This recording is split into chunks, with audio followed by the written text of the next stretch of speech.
One of the most important factors that determines success in business is being able to lower the cost of the goods that you purchase from your suppliers. This applies to all businesses, no matter what industry. Being able to lower the cost of the goods that you purchase leads to higher growth and more profitability. It means that you can outcompete your competition and emerge the victor.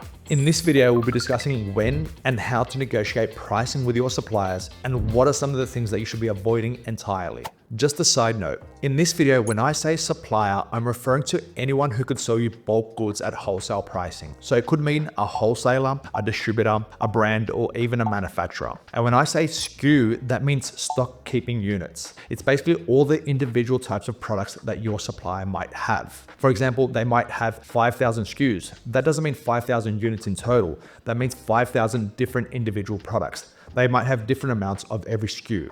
We're talking about negotiating here, so it's very important to see things from your supplier's perspective. What do they want? They basically want to sell a lot of goods in bulk consistently without any headaches. They're in the business to make a profit too, and they usually have very low margins, so they need to move a lot of goods in bulk in order for them to make some decent profit. They also have a lot of SKUs. Often they might have 5 or 10,000 SKUs. Sometimes they might have 50 or 100,000 SKUs. So they don't want to hold on to too many of their SKUs for too long, especially the ones that might expire. So what are some of the things that suppliers really hate? Firstly, they don't like it when you cancel orders on them. They may have prepared an entire order, put the products on pallets and are ready to ship them out to you, and then you call them and say, hey, I want to cancel this order. Also, they don't like people that are inconsistent with their ordering and only order a few $100s here and a few $100s there every 6 to 12 months. These types of accounts are considered time wasters for them, and they're not going to look at you favorably when you try to negotiate for discounts. So how to request those discounts? Firstly, I'll tell you what not to do, and I 100% know that a lot of people do this. Don't cold email a supplier when opening up an account with them asking for discounts right out the gates. They see this all the time, they hate this, and they'll most likely ignore you entirely. Also, try to have a professional email address. So it should be name@company.com. For example, george@abcretail.com. That way they think that you're an established business, not some newbie who opened up an email address yesterday and is trying to make a quick buck. The greatest way to start negotiating for better pricing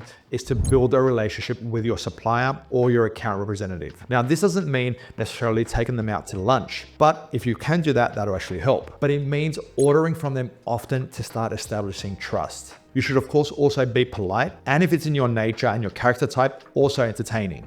But as I mentioned earlier, your supplier wants to sell you goods in high volume. So you need to start ordering in bulk in order for them to take you seriously and to start applying discounts to your pricing. If you're lucky and your supplier's products are both profitable and so in high volume, great, you don't even need a discount, just keep buying those. But of course, that's very unlikely. The first set of products you buy from your supplier don't need to be home run, 200% ROI products that sell real fast. This is obviously very hard. What you're looking for is products that might have at least 20% ROI and sell in high volume. Keep purchasing these. Purchase these for a few months. Start establishing that trust with them. And try to be consistent with your purchases. You want them to consider you a reliable partner of their business. Ask them if there are any new goods coming in, or if they have any deals on offer for you. Also, see if they are overstocked on any goods. It might be worth it for you to buy it from them. Keep trying to establish trust and build that relationship with them.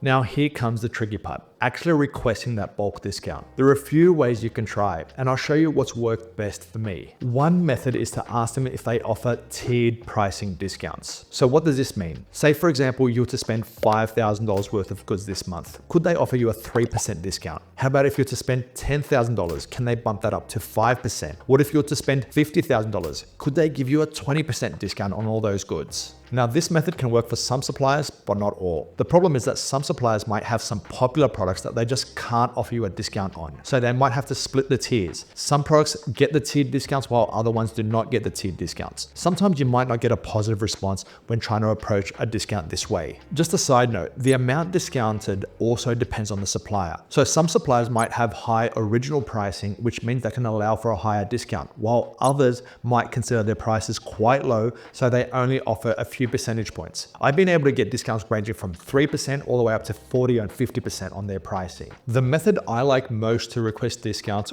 also requires a bit of a research beforehand. It's ideal for Amazon sellers, but even if you don't sell on Amazon, it's still a very good way to negotiate for better pricing. Research your supplier's products to establish which ones sell in very high volume. Your supplier might have 3,000 SKUs available. If you're an Amazon seller, run those SKUs through some scanning software. If you're not an Amazon seller, use your own methodology according to your industry to establish which ones sell in high volume. There might be, for example, 50 SKUs out of those 3,000 that sell in extremely high volume. Make a list of these fast-selling products in an Excel spreadsheet. In one column, make a note of your supplier's price. In another column, make a note of your requested price. Then in a third column, tell the supplier how many units you would be willing to purchase if they were to drop the price to your requested pricing. Then email the Excel to the supplier and tell them, hey, I could make an X dollar order if you were to drop your pricing to these amounts. This is how much I could be ordering from you. See what their response is. What I have found when doing it this way is that on around half of the products that I request a discount on, the supplier either meets me halfway or sometimes comes even close to my requested pricing. Check out this example from one of my suppliers. Of course, to get to a point where a supplier is comfortable to do this with you, you need to have a relationship with them. They need to know you by your first name. They need to know your company. That's why it's important not to turn off a supplier by requesting a discount once you open up an account. You need to build up that relationship, purchase from them often, and then build towards that outcome. A great thing starts to happen when you build a relationship like this. They might call you and say, hey, George, if you buy these 2 SKUs, 800 units each, I'll be able to give you a 30 or 40% discount. How does that sound? Throughout this video, I've mentioned the word relationship many times, and it's very important. The better relationship you can build with your suppliers, the higher chance that you can get a discount, which is the most important factor which determines a business's success. Thanks for watching. Remember, building strong relations with your suppliers is the key to unlocking better discounts and growing your business. It's not just about buying in bulk. It's about trust, consistency, and understanding what they need as well. Take the time to establish that relationship and you'll see the result in your bottom line. If you found this video helpful, make sure to like and subscribe and hit the bell for more tips on how to grow your business. I'll see you in the next one, guys. Thanks.